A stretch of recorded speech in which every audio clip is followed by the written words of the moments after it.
Federal Reserve je zdaj pred nemogočo odločitvijo pred naslednjim FOMC meetingom, ki je danes ob 7, zato ker se morajo odločiti, a bojo še naprej zviševali obrestne mere in s tem tvegali še večji propad v bančnem sistemu, ali pa se bojo ustavili zvišanje obrestnih mer in v bistvu s tem tvegali, da se inflacija v prihodnosti spet še naprej povečuje.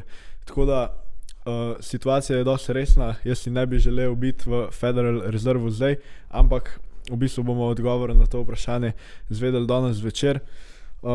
No, da pa bomo v bistvu razumeli, zakaj je ta odločitev tako težka, si pa moramo zdaj malo pogledati, kaj se je dogajalo zdaj v zadnjih 2 tednih, ki so bila res crazy za vse finančne markete. Torej, prvo kot prvo, prejšnji teden smo dobili CPI, to je report za inflacijo, ki sem ga reportal tudi na kanalu, tako da če vas zanima več na to temo, si pogledajte video iz prejšnjega tedna, ampak CPI je prišel na 6%, se pravi, inflacija je še vedno visoka, dosti višja od cilja Federal Reserve na 2%. Poleg tega so v zadnjih 2 tednih propadle 3 zelo velike banke v ZDA, Silicon Valley Bank, Signature Bank in pa Silvergate Capital. V bistvu za bolj podroben video si lahko pogledate tudi video iz prejšnjega tedna o Silicon Valley Bank propadu. No, zadnja banka, ki je pa imela zelo velike probleme, je bila pa Credit Suisse, tudi to sem coveril prejšnji teden v videu. No, in v bistvu kot odgovor na vse to je Federal Reserve začel s procesom, ki se mu reče quantitative easing. Če čisto na kratko v bistvu povem, kaj to sploh je.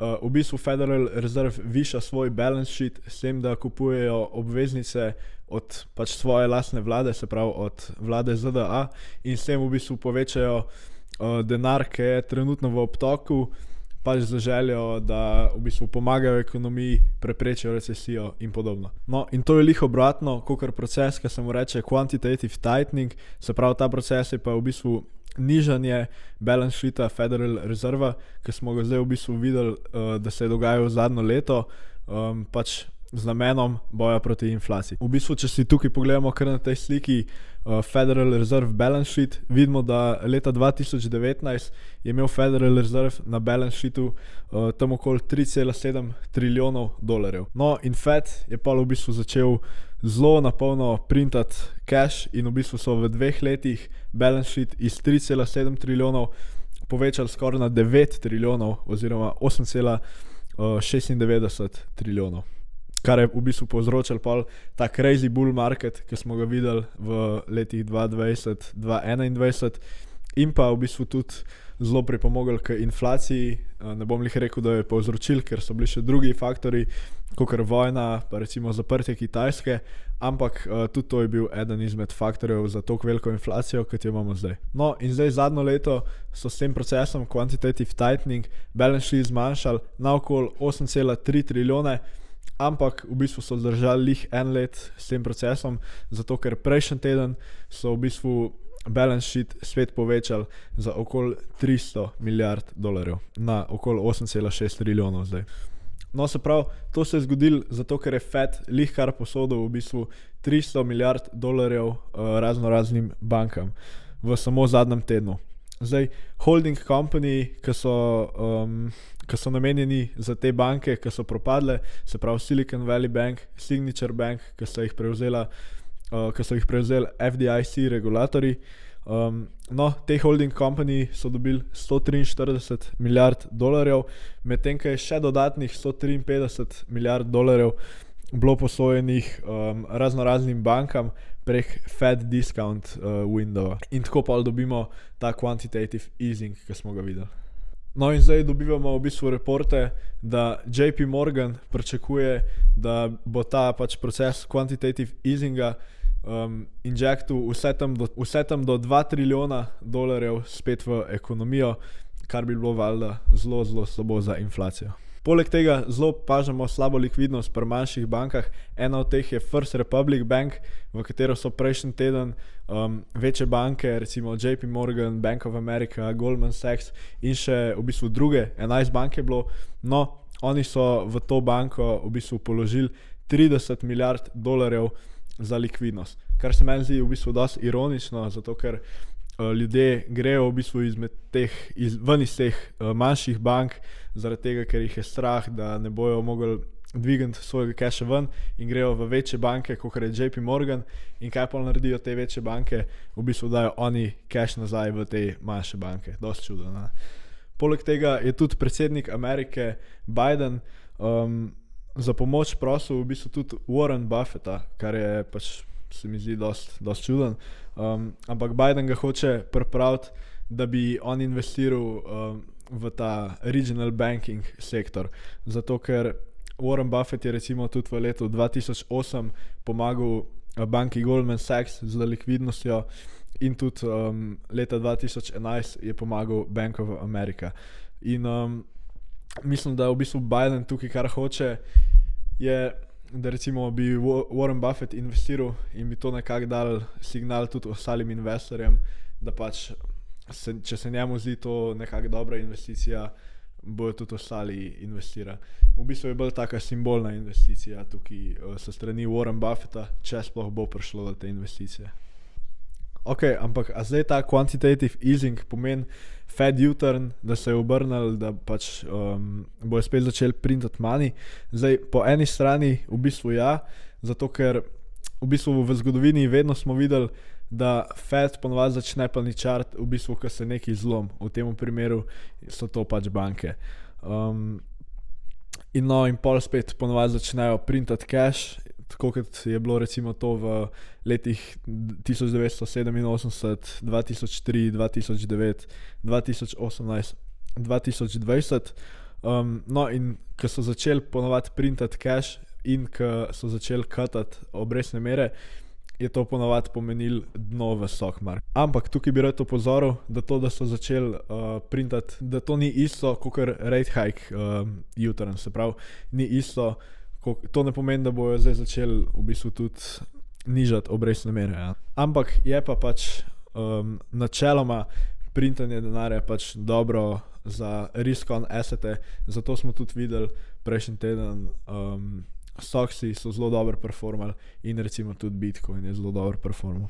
Ok, poleg tega smo dobili tudi nove update, kar se tiče Credit Suisse situacije. Se pravi, Credit Suisse je bila kupljena sa strani UBS-a, to je največja švicarska banka, medtem ko Credit Suisse je bila druga največja.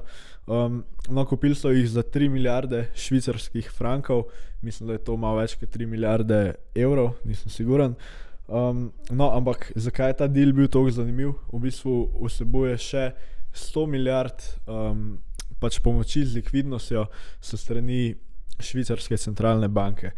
Se pravi, meni se zdi, da je bil to zelo dober deal za UBS. Tudi sprejeli so ta deal v bistvu z pričakovanjem, da bojo iz njega izgubili okoli 9 milijard dolarjev oziroma frankov. In če se sprašujete, zakaj bi ta deal v bistvu sploh vzeli, če pričakujejo izgubo, verjetno mislijo, da bojo nekako dobili pač več profita od teh strank, ki jih je imel Credit Suisse. Poleg tega pa še so dobili neko zavarovanje od v bistvu švicarske vlade, se pravi vse, kar bojo izgubili nad 9 milijard in bo v bistvu švicarska vlada vrnila. Se pravi, imajo nek guarantee za vse, kar je nad 9 milijard, da bojo dobili nazaj. V bistvu dobili bojo nazaj do 15 milijard, kar je nad teh 9 milijard. V bistvu vse to sem povedal zato, da boste malo razumeli, koliko je v bistvu slaba situacija, kar se tiče bank. V bistvu, da boste imeli še malo boljšo predstavo, bi reče izpostavil, da Federal Reserve je zdaj 2 nedelji zapored v bistvu prišel ven z enim updateom. Najprej, ko so napovedali ta program za bailout Silicon Valley banke in pa Signature banke. Zdaj prejšnjo nedeljo so pa prišli ven v bistvu z še enim updateom. Ne bom vam v bistvu sploh govoril, pač kaj je bil ta update, zato ker sploh ne rabite razumeti, ampak basically so se z drugimi večjimi centralnimi bankami pač na svetu, z japonsko, kanadsko, iz Velike Britanije, ne vem še kjerimi vsemi, so se zmenili, da bojo liquidity swapse nudili vsak dan namesto vsak teden. kot sem rekel, ne rabite sploh vedeti, kaj to pomeni. Ampak, kar bi rad izpostavil, to se drugače dogaja zelo redko, da Federal Reserve v bistvu pride ven v nedeljo in nekaj naredijo. Nazadnje se je to zgodilo marca 2020, ko so mogli v nedeljo znižati obrestne mere na nič. Niso mogli počakati do naslednjega Federal Reserve meetinga, tako da v bistvu klej vidite, koliko je situacija res resna, kar se tiče teh bank.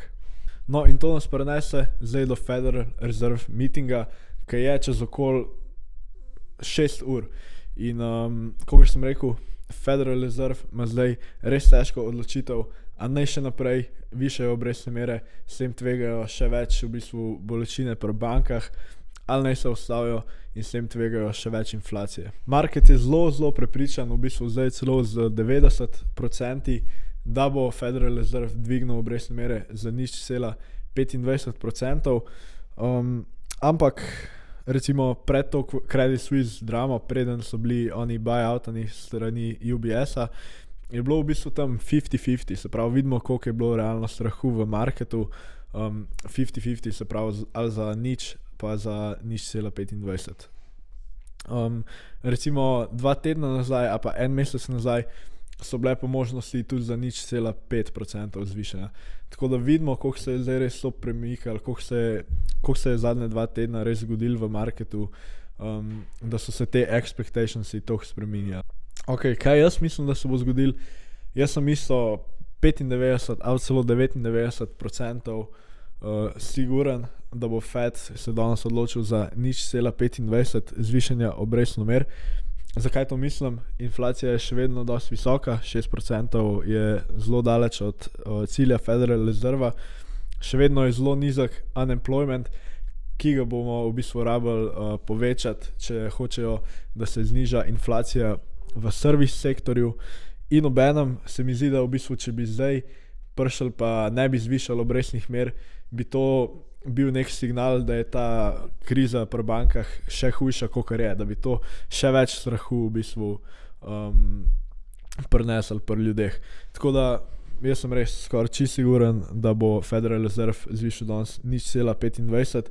Poleg tega tudi prejšnji teden, ko je bilo zvišanje obrestnih mer v Evropi, je bilo isto nekako 50-50 za 0,25 pa 0,5. No in v Evropi so zvišali obrestne mere za 0,5%, kljub v bistvu vsej tej krizi, kar se tiče Credit Suisse-a, ki zelo v bistvu vpliva tudi na evropske banke, še bolj kot na ameriške. Več kot 0,25 pa itek ne bojo šli po tej krizi v bankah. Če bi slučajno šli za 0,5, bi to najverjetneje crashal market, ampak v bistvu imate tudi ljudi, ki pričakujejo 0,5. Na drugi strani imate pa recimo Elon Muska, ki pa pravi, da bi mogel Fed znižati obrestne mere za 0,5%, ampak vprašanje, to verjetno dosti vpliva na kredite, kar se tiče avto, to pa dosti slabo vpliva na Tesla, tako da Elon Musk je mogoče malo bias tukaj. Tako da meni se zdi v bistvu najbolj verjeten in tudi nekako najboljši scenarij, da zvišajo za 0,25, no in v najboljšem scenariju bi dobili še nek dovish komentarij strani Jerome Powella, da pač pričakuje, da se bo inflacija zelo pomanjšala zdaj, da smo v disinflaciji in tako naprej. Ok, poleg tega dobimo danes na Federal Reserve meetingu še nov SEP, Summary of Economic Projections. No in to bo zelo pomemben, zato ker zadnjega smo dobili decembra. In kaj nam je J-Pow nazadnje rekel? Nazadnje nam je rekel, da bojo projectionsi od Federal Reserve najverjetneje višji, kot so bili decembra, se pravi, kar se tiče Fed Funds Rate konc tega leta. Ampak v bistvu po tej krizi, kar se tiče bank, pa pričakujemo, da bojo te projectionsi nekako nižji. Tako da, kaj bom jaz gledal na temu SEP-ju danes? Prvo kot prvo gledal bom GDP, kaj si misli Fed o GDP growthu, se pravi, to je BDP po slovensko, bruto domači proizvod. No in v decembru so dali pričakovanja za 0,5 5% zvišanja v GDP-ju letos. In zakaj je GDP pomemben? Zato, ker nam v bistvu pove, kaj si misli Federal Reserve o tem, a bomo šli v recesijo ali ne. Pričakovali negativen GDP letos, verjemite, da bi stock market takoj crashil. Ampak tega pač 100% ne bojo naredili, zato ker tudi če to mislijo, ne bojo tega napisali v S&P. Tudi če grejo v bistvu na manj kot 0,5% za letos, bo to po moje slabo za stock market. Ampak jaz mislim, da tega ne bojo naredili. V bistvu bom bolj gledal GDP, kar se tiče naslednje leto, se pravi pričakovanja za 2024, ki so bila na zadnje 1,6 in v bistvu bom to gledal, če so tam kaj zmanjšali pričakovanja. Druga stvar, ki jo bom gledal, je unemployment rate, kaj Fed pričakuje zdaj za unemployment rate in letos in naslednje let. J-Pow nam je nekako zanj že malo namignil, da so pač pri Federal Reserve pripravljeni zvišati unemployment tam do 5%, mogoče celo do 7%, pač z namenom, da se zniža inflacija, tako da bomo videli, kaj pričakujejo tukaj. No, najpomembnejši bo pa itak Fed Funds Rate projection. Decembra so napisali, da pričakujejo konec leta 2023 Fed Funds Rate na okoli 5,1%. No, in to je zdaj zanimivo, zato ker market price in že zelo velik rate cutov letos. Na eni točki je bilo celo tam do 1% rate cutov, tako da bomo videli, kaj bomo napisali tukaj, ampak jaz mislim, da bojo znižali to pričakovanje, najverjetneje pod 5%. No. Gledali bomo tudi za naslednje let pričakovanje za Fed Funds Rate. Decembra je bilo 4,1%, se pravi konec leta 2024. Jaz pričakujem, da bojo tudi to znižali, najverjetneje pod 4%. Valjda bojo pa pomembni tudi expectationsi za inflacijo, kaj pričakujejo. In tukaj se mi zdi mogoče tudi možno, da bojo pač zvišali ta pričakovanja in s tem nekako povedali, da so pripravljeni imeti malo dalj časa, pač malo večjo inflacijo in s tem tudi za dalj časa imeti višje obrestne mere. Tako da to je v bistvu to, kar bom jaz danes gledal. Zna biti dosti zanimiv. Hotel sem še reči, da FOMC meeting ne bom reportal na YouTube kanalu, ampak na Instagram Reelsih in verjetno tudi na YouTube Shortsih, no. Tako da, če vas to zanima, pogledajte tam. Drugače bo pa to za tale video vse, no. Upam, da vam je bil všeč ta video, mogoče malo daljši video. Napišite, kakšen se vam zdi ta nov stil videov, a nekaj popravim, ne vem, skrajšam videe, karkoli. Drugače pa ja, to je bilo to. Hvala, ker ste gledali, pa se vidimo v naslednjem videu.